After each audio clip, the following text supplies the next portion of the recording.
cosas que Dios nos está diciendo de manera muy enfática en este tiempo. Es muy claro cuando vemos a Daniel escudriñando las Escrituras y cuando vio delante de nosotros, sino poder aprovechar la oportunidad, como dice el apóstol. Somos agentes de transformación para la comunidad donde estamos.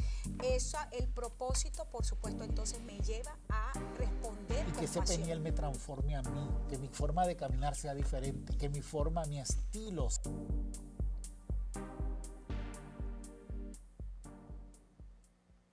Hola, bienvenido a tu programa, Escudriñando.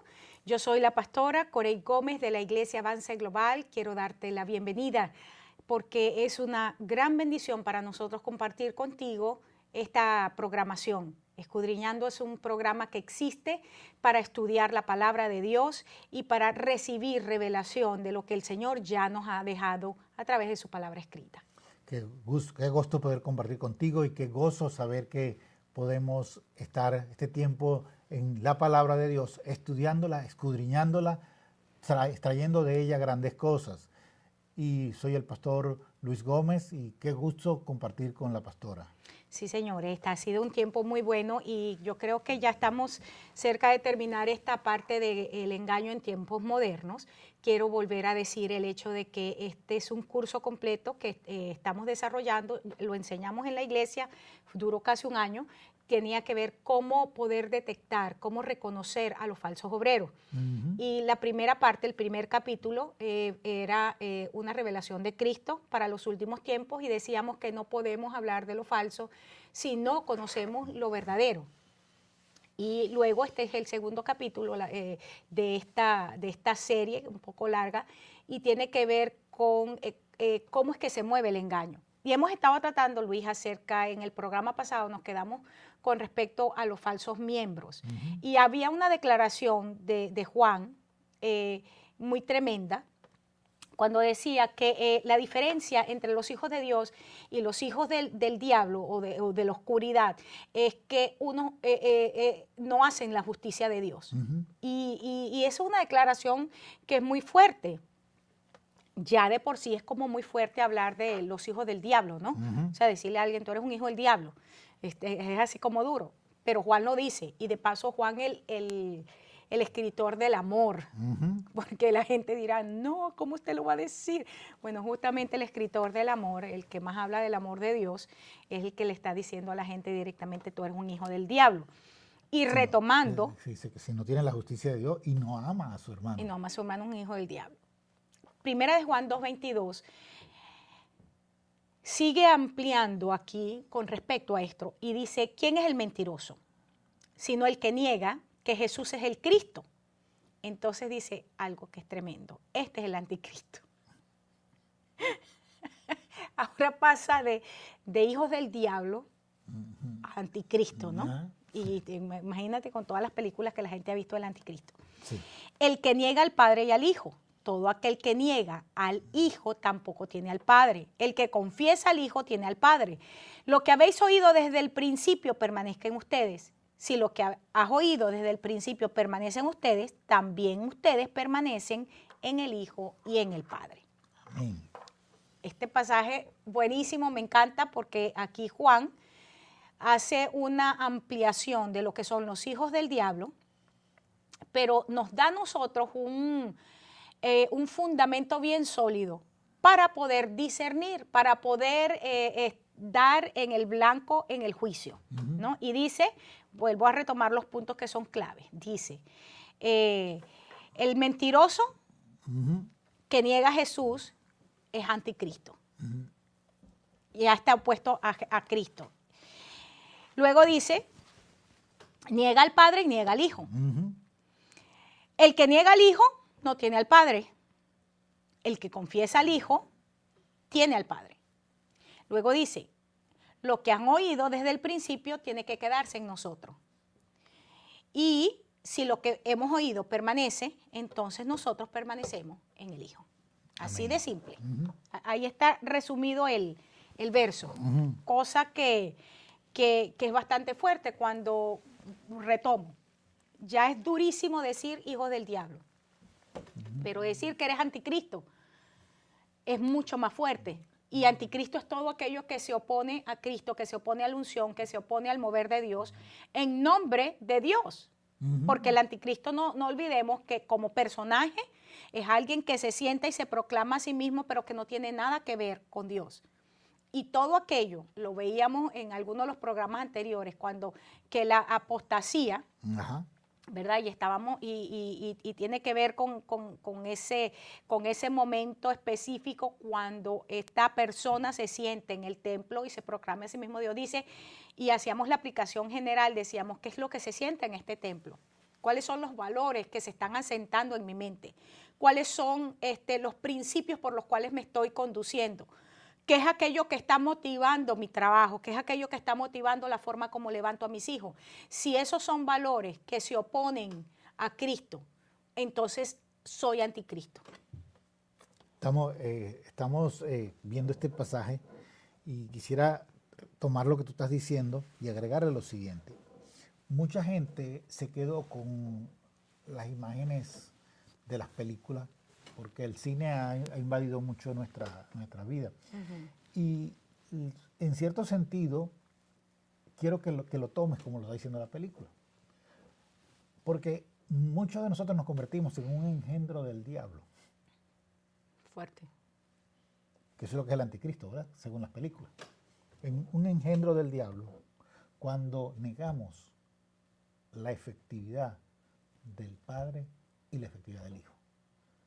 Y entonces empezamos a ver. Yo recuerdo que alguien me decía, ustedes, los evangélicos, los cristianos, siempre agarran una gente que está en la cárcel, que no sirve para nada, y ese es el que traen para dar testimonio. Y decía, bueno, gloria a Dios, fue transformada. No, pero ¿por qué no agarran una persona que sea buena? Sí, porque esa buena se considera tan bueno que nunca va a creer en Dios. Y el grave problema de esas personas que aparentemente son muy buenas, que han llegado a la iglesia, y se convierten en un anticristo porque se convierten en un engendro, y quiero usar esa frase porque yo sé que es un poco más fuerte, pero es una frase clave. Han permitido que Satanás, como dice por allá en el libro de Isaías, ponga sus huevos de serpiente y nazcan dentro de su vida para traer a la iglesia un engaño total, alejándolos completamente a los hermanos de lo que deben ser. Una de las cosas que tenemos que entender es que cada persona tiene un área de influencia. Aún dentro de la misma iglesia a veces tenemos áreas de influencia que son importantísimas. Tenemos nuestro grupo de clic, que algunos lo llaman, o club, o como tú lo quieras llamar, ese grupo pequeño. Y cuando llega a ese grupo pequeño que tú estás, una persona con estas características, esta persona va a empezar a colocar, pero podemos hacer esto también, pero ¿qué hay de malo en esto? Empiezan a colocar ciertas, y dicen, oye, pero porque podemos faltar al servicio. No hay nada malo que faltemos a un servicio. Y empezamos a ponerle peros, o detalles así, que empiezan a crear y a nacer dentro de esa persona un sentir que lo va alejando de la iglesia. Y es lo que la Biblia dice, y engañará, si es posible, a los escogidos. Porque empieza muy sutilmente diciendo cosas que no necesariamente son malas, pero que pueden llevarte a caminos de perdición. Eso es muy terrible. ¿Cómo se hace la gente falsa? Y tú estás hablando algo de eso. ¿Cómo se hace la gente falsa? Y en Isaías 5:1, esta es una canción. O sea, el profeta empezó a cantar. Empezó a profetizar cantando. Y él dice, ahora cantaré por mi amado, el cantar de mi amado a su viña. Y yo voy a entonarles a ustedes lo que está en el corazón del Señor por su viña. Y estaba hablando ahí, él iba a profetizar sobre Israel, pero sabemos que lo que se aplica a la Israel natural se está aplicando a la iglesia como la Israel espiritual. Y está diciendo que su amado tenía una viña en una ladera fértil, verso 2 del capítulo 5 de Isaías. La había cercado, despedregado, plantado de vides escogidas, había edificado en medio de ella una torre y hecho también en ella un lagar. Esperaba que diese uvas y dio uvas silvestres. El verso 3 es una pregunta. Vecinos de Jerusalén y varones de Judá, juzgad entre mí y mi viña. ¿Qué más podía hacer a mi viña? Ya dijo lo que había hecho. La edificó, la despedregó, la preparó, la limpió y le sembró semilla escogida. Y cuando esperaba que diera buen fruto, dio un fruto común y corriente. Entonces sigue diciendo, dice, ¿qué más podía hacer yo que yo no haya hecho? ¿Y cómo es que yo esperaba que diese uva? Ha dado uva silvestre. En Lucas 8, verso 4, dice que se juntó una gran multitud y él le habló por parábola. Y esta es la famosa parábola del sembrador, de la parábola de donde se siembra la semilla.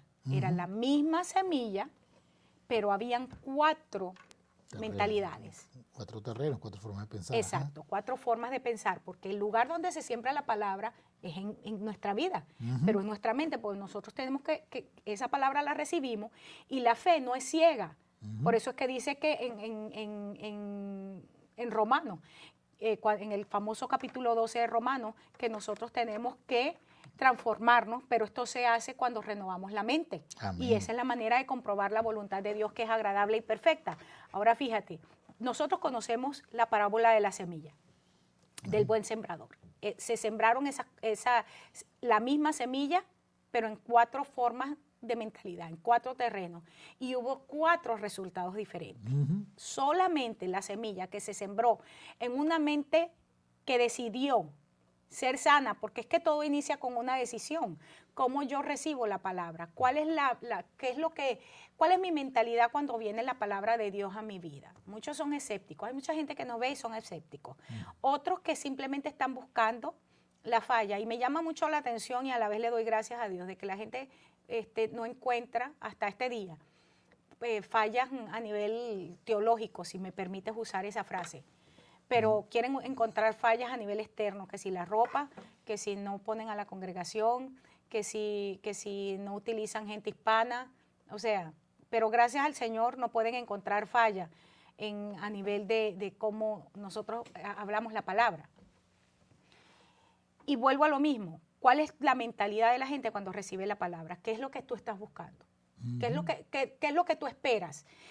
Y aquí es el fruto. La pregunta que hacía el Señor a través de Isaías, ¿qué puedo hacer yo con mi viña que ya no haya hecho?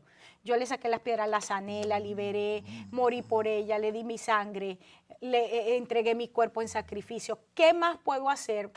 Porque yo esperaba que diera uva, pero ¿qué dio? Uva silvestre. Y esto es terrible. Porque uvas amargas, fundamentalmente la idea. Exactamente. Entonces, nosotros estamos en un momento donde necesitamos hacer una renovación de nuestra mente. Proverbios dice, como tú piensas, así eres tú. Los pensamientos que están en tu corazón determinan la calidad de individuo que tú eres. Y esta es la razón por la cual muchísima gente en la iglesia, a pesar de venir, de sentarse, reciben la misma palabra, Dios viene y hace una obra y sin embargo dan frutas amargas, uvas amargas, porque simple y llanamente no hay una transformación en su mente para que puedan comprobar la buena voluntad de Dios agradable y perfecta. Sí, esto de uvas amargas es bueno aclararlo porque mucha gente dirá, pero es que, bueno, mientras más ácidas mejor. La uva, regularmente cuando se tenía una viña, era para hacer vino. Y una cualidad para que el vino sea de buena calidad es que la uva tiene que ser muy dulce. Ajá. Si es amarga le falta azúcar y por lo tanto no va a sacar vino sino vinagre. Entonces ellos no querían vinagre, pero el vinagre vale muy poco, el vino vale mucho. Entonces ese era el punto. Cuando Dios quiere sacar de nosotros es que seamos un fruto dulce, porque Él puede sacar de entonces lo más valioso de nosotros. Entonces, la clave de entender esto es que Dios nos ha dado talentos y nos ha dado habilidades. Y una de las situaciones que sucede normalmente es que la gente fácilmente puede dar dinero a la iglesia. Y cuando digo fácilmente no es que da grandes cantidades, pero con el dinero se mueve más sencillo. Dice, le doy esto y ya se quedan quietos o se calman. Pero cuando le pedimos a una gente, por ejemplo, que tiene habilidades para hacer algo, te puede donar un tiempo para la iglesia. Bueno, ese es mi trabajo. Y vemos por allí, por ejemplo, gente que con su canto quieren venir a la iglesia solo para ver si pueden vender CDs. Otros que aún quieren ser músicos en la iglesia, pero quieren ser un músico, quieren tener salario, a pesar de que los pastores ni siquiera los pastores tienen salario. Y encontramos gente que lo que quiere es desangrar esto, y son gente que yo fácilmente podría llamar uvas amargas. No están dando un fruto adecuado, porque Dios, no es que Dios no quiera bendecir a la gente, ni que la iglesia no quiera bendecir, pero el móvil para trabajar en el reino de Dios no es el dinero. El móvil para trabajar en el reino de Dios es lo que Dios está mandando a hacer. Y uno hace la obra de Dios, si tiene o no tiene. Uno no es que hacer la obra de Dios es un privilegio para nuestras vidas. Entonces cuando nosotros tenemos ese convencimiento de que yo voy a la iglesia a obrar, no por lo que me van a dar, sino porque es un privilegio para mí trabajar, hacer ese trabajo. Entonces yo puedo entender que gloria a Dios por lo que Dios está proveyendo, gloria a Dios por lo que Dios está entregando, por lo que Dios está dando, pero no es porque yo voy a ser capaz de ahora de hacer esto. Es como nos llega, como veníamos hablando en el programa pasado, nos llega mucha gente que nos llama diciendo, oye, es que hay un potencial para que ustedes puedan montar esta pirámide, este multinivel. Decimos, esta es la iglesia. Si alguno de la iglesia quieren entrar con usted, usted puede entrar. Pero nosotros no vamos a ser participantes de nada de esto por una sencilla razón. Nosotros hacemos aquí la obra de Dios, no la obra de ninguna de estas empresas. Y no vamos a tomar la posición que Dios nos ha dado para tomar ventaja de la gente. Exacto. Entonces, y cuando la gente nos ve así, algunos nos ven como tontos, otros nos ven como que no entendemos las cosas, pero más que entender o ser tontos, estamos creyendo que la posición que tenemos como congregación dentro de la ciudad es para influenciar positivamente. Y no vamos a permitir que lenguajes inclusivos, que lenguajes que son proselitistas o lenguajes manipulativos tomen nuestra congregación, tomen nuestro púlpito para transgredir o trastornar la palabra de Dios de tal forma que la gente pueda tomar otras cosas. Cuando aquí Dios nos está hablando de que la semilla se está soltando sobre un terreno, y el Señor está diciendo que el terreno Él le quitó las piedras, lo preparó, arregló para que fuera buena tierra. Dios está diciendo, ya Él hizo todo en cada individuo para que fuera buena tierra. Ahora a nosotros nos toca nuestra parte. Entonces, ahora la decisión de ser buena tierra nos toca a nosotros. Porque Él lo hizo todo por ese viñedo. Que era en ese momento, Isaías lo veía como el pueblo de Israel. En este momento es la iglesia. Dios ya lo hizo todo. Está despedregado, está preparada, está abonada, está hecha todo y está colocando buena semilla. La semilla es escogida. Y fíjate que, ¿qué podemos dar? ¿Qué está dando alguna gente? Una gente que tomaron la palabra de Dios solo para manipular. O tomarlo solo por conveniencia. O por conveniencia, para martillar, para golpear. ¡Wow! Cuando estamos cerca de terminar, y ya esta parte la vamos a ir terminando, porque me llama mucho la atención, cuando estabas hablando estaba pensando cómo el Señor lo dio todo y nosotros no estamos dando nada. Y todavía demandamos de que Dios siga haciendo. Y Dios sí, en el pacto Dios tiene su parte que hacer, pero Dios siempre va a hacer lo que le corresponde hacer, porque Dios es un Dios de pacto. Pero el problema somos nosotros no somos gente de pacto. Y la razón por la cual, Luis, y lo decía en la mesa de mentoreo en esta semana, y lo decía con dolor, ver a la condición que ha llegado el pueblo de Dios a causa de un liderazgo que ha tomado ventaja, a causa de un liderazgo que ha manipulado la palabra, a causa de un liderazgo que no le ha importado el pueblo, sino su propio estatus, su propio bienestar, su propio vientre. Es muy doloroso. Pero a la vez, una de las cosas que creo y estoy convencida, y ahorita en este punto, es el hecho de que ya Dios hizo todas las cosas y nosotros, yo me despertaba hoy con esa frase, el pueblo tiene el líder que se merece.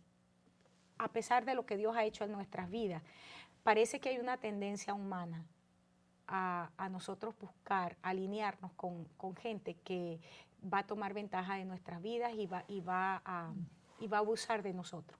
Pareciera que esa es una tendencia general, bastante se da en el pueblo del Señor. Y no tenemos, vamos a saber, la sabiduría para ver lo que pasó en casos anteriores. Hay una situación ahorita en la ciudad que yo la estoy mirando y me produce tristeza, porque veo que cómo se sigue repitiendo la historia de Acab y la viña de Nabot. Un ministerio que reina, que está gobernando aquí, o sea, que tiene solo un posicionamiento, que está contaminado, que está pervertido y que está destinado a muerte. Pero para alargar sus días de vida, está utilizando unciones más pequeñas y tiene el poder para pagar, para posicionar. Y estas unciones más pequeñas, que son genuinas en Dios, son unciones que con facilidad se dejan engañar. Y yo decía, ¿por qué esto puede ocurrir? Puede ocurrir simple y llanamente porque en el corazón hay deseo, Claro. de lujuria y de lascivia. Santiago lo dijo de esta manera: ninguno de nosotros puede decir que Dios nos trae tentación, sino que nosotros somos tentados de nuestra propia concupiscencia. ¿Y qué son esas cosas en nosotros? Y créemelo, esta mañana yo estaba, cuando yo me desperté, mi tiempo de meditación, ese momento que tomo para pensar, lo estaba pensando, o sea, miro lo que está ocurriendo, pero automáticamente, pues si yo quiero hacer una reflexión productiva, tengo que venir a mí misma y pensar cuáles son esas cosas que hay en mi vida que en un momento de tentación pueden parir lo que no tienen que parir. Y es lo que hay que limpiar en nuestro corazón. ¿Cuáles son esas semillas pervertidas, de perversión que hay en nuestra vida que tienen que ser removidas en este tiempo? Nuestra oración como gente de Dios tiene que estar allí. La Iglesia de Cristo ha entrado en un momento muy difícil. Exacto. El año 2015, por ser un año de vida, pero también un año de muerte, y esto habla específicamente del árbol de la ciencia del bien y del mal. Podemos escoger comer de ese árbol o podemos escoger el árbol de la vida. Nosotros podemos decidir el conocimiento por el conocimiento o vivir para Dios, y que el soplo de Dios, ¿verdad?, el hey de Dios sea insertado en nosotros para que nuestra naturaleza cambie. Es un momento decisivo.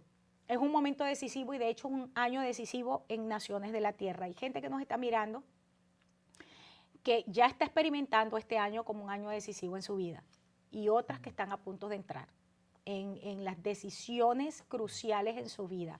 ¿Qué vamos a hacer? ¿Qué vamos a hacer con lo que tenemos por delante? Porque es una gran responsabilidad. Nosotros podemos echarle la culpa a los pastores, a los cantantes, a todo el mundo. Y estoy hablando de nosotros como pueblo de Dios en general. O podemos decidir asumir la responsabilidad de nuestras decisiones y en asumirlas, hacer los cambios que tenemos que hacer, implementar los cambios que tenemos que implementar y avanzar hacia donde tenemos que avanzar. O sea, es un momento determinante en lo que Dios está haciendo en la iglesia, en nuestras familias y en nuestras naciones. Amén. Sí, la iglesia está llamada a ser una influencia positiva de una u otra forma. Una influencia de Dios. La Biblia la llama, la iglesia es luz. Y dice claramente que la luz no se coloca bajo la cama, sino que se coloca en un lugar alto para que desde allí pueda alumbrar y dar la revelación.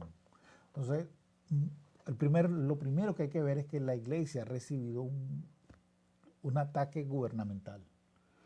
¿Por qué? Porque la iglesia se le está quitando la posibilidad de hacer cosas que anteriormente eran fundamentales dentro de lo que era la sociedad norteamericana.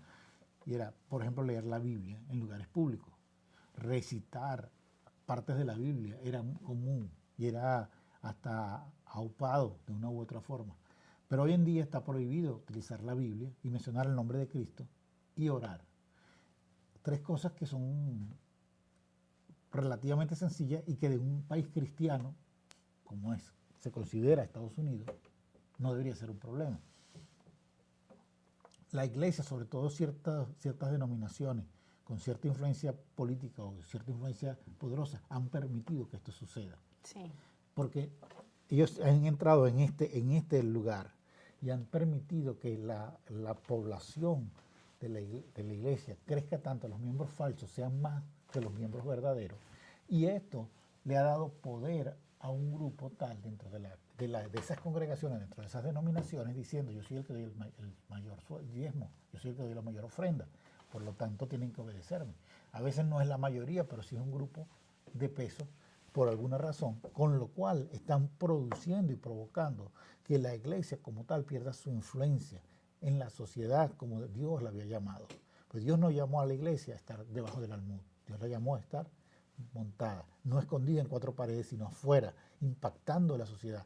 Por eso cuando Dios nos está llamando en este tiempo a ser verdaderos creyentes, verdaderos hijos de Dios, es para que amemos al hermano, para que hagamos la justicia de Dios, para que en sitios donde estamos caminando vayamos allí y puedan ver, y la gente pueda ver la diferencia entre lo que es ser un hijo de Dios verdadero y lo que es caminar en el poder de Dios y lo que es caminar bajo la autoridad de Dios en donde estés. Y la gente saber que cuando tú estás allí, que lo que tú estás haciendo, que lo que tú estás operando allí, es para que la gente pueda entender y reconocer lo glorioso que es caminar con Cristo. Ya nosotros estamos al final de nuestro programa. El día de hoy vamos a tratar, ahora vamos a empezar la parte de los falsos. Específicamente vamos a empezar a ver los perfiles de los falsos obreros. Vamos a ir uno por uno, pastores, maestros, evangelistas, apóstoles, profetas. Vamos a ver el perfil bíblico y vamos a ver la manifestación del falso. Y lo vamos a ver bíblicamente, porque bíblicamente está. Yo sé que va a causar bastante controversia este estudio. De hecho, cuando yo lo di originalmente en la mesa de mentoreo, no lo pudimos poner porque fue demasiado fuerte. Y por eso es que decidimos rehacer el tema en una conversación, pero no significa que no va a ser fuerte, va a generar bastante escozor en la ciudad. Sin embargo, tengo la convicción de que este es el momento exacto para compartir esta palabra. Amén. Así es que quiero invitarles a nuestro próximo programa. Sabemos que escudriñando te va a llevar a ti a tener hambre y sed de Dios. Si lo logramos, entonces estamos haciendo la verdadera voluntad de Dios para nuestras vidas como ministerio. Te vuelvo a decir, escudriñando existe para que podamos estudiar la palabra y encontrar respuestas precisas y estrategias específicas para nuestras congregaciones, para nuestras familias y para nuestras propias vidas. Nuevamente queremos bendecirte. Luis, gracias por el día de hoy, por este programa. Sé que la gente va a quedar muy bendecida. Yo quedé pensando en algunos puntos que le voy a dar vuelta personalmente y de los cuales voy a sacar punta en estos días. Como profeta, siempre que algo me empieza a sonar, empiezo a revisar. Gracias otra vez, que el Señor te bendiga, que el Señor te guarde, haga resplandecer sus rostros sobre ti y de manera particular quiero declarar sobre las personas que nos están viendo que han perdido la esperanza porque se han sentido tan decepcionadas en la iglesia. Quiero declarar sobre tu vida esperanza y quiero declarar que tus ojos y tu corazón se abren para recibir una palabra genuina, una palabra verdadera que viene del cielo, del corazón de Dios. Amén. Gracias nuevamente, te esperamos en el próximo programa. Amén.